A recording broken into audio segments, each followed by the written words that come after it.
నమస్తే అండి. నమస్తే అండి. ఏ ఊరు సార్ మంది? కోకేతండ సారు. కోకేతండ. ఏం పేరండి? బాణత్ గోప. బానత్ గోప.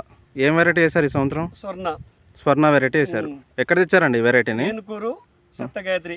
ఏనుకూరు సత్యగాయత్రి నాగేశ్వర గారి దగ్గర తెచ్చారు. ఎట్లా అనిపించింది సార్ ఈ వెరైటీ ఈ సంవత్సరం మీకు? అయితే బాగానే ఉంది. బాగుంది. ఈ వాతావరణం కూడా మంచిగా ఉంది. ఇది చూపెట్టండి ఒకసారి, తోట చూపెట్టండి సార్ ఒకసారి. ఈ సీడ్ అయితే నాకు నచ్చింది సారు. పర్వాలేదు. గత 4 సంవత్సరాల నుంచి చేస్తున్నాయి. ఇది 4 సంవత్సరాలు తెస్తున్నారు వాళ్ళ దగ్గర.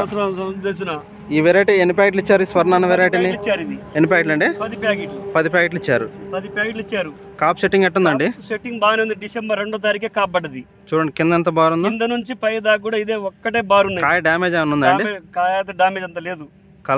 కలర్ కూడా బాగానే ఉంది. కాయ కూడా సైజ్ బాగా ఉన్నాయి. కింద ఎంత బారుందో పైన కూడా అంత బారు. కింద నుంచి పై చివరి దాకా కూడా బాగానే ఉంది. ఈ సీడ్ అయితే నాకు నచ్చినది. ఈ రైతులు వేసుకోవచ్చు. ఈ వాతావరణానికి, నల్లికి, వైరస్ కి, గుబ్బకు కూడా తట్టుకొని మంచిగానే ఉన్నాయి. మంచి కాప్ సెట్ అయింది. కాప్ సెట్ అయినాయి. 10 ప్యాకెట్లు తెచ్చాను. 10 ప్యాకెట్లు. ఒక ఎకరం వచ్చిందండి? ఎకరం వచ్చింది 10 ప్యాకెట్లు. అయితే ఇది పర్వాలేదు. ఈ రైతులు వేసుకున్నా కూడా మంచిగానే ఉంటది. దీనికి పెట్టుబడి తక్కువ పడుతున్నది. కొద్దిగా మంచిగానే ఉన్నాయి. కాయలు అయితే బాగున్నాయి. కాయ బాగున్నాయి. ఈ డిసెంబర్ 2వ తారీఖే మంచిగా పడ్డది. మంచి కాయ పడ్డది. పైదా కూడా కాయ చూపెట్టండి. కాయ అయితే చెట్టు నిండు ఉన్నాయి. చూడండి సార్ ఒకసారి. ఏ చెట్టుకు చూసినా ఏ ఉన్నాయి. కాపు కూడా దగ్గర కాపు. ఇది స్వర్ణ వెరైటీ.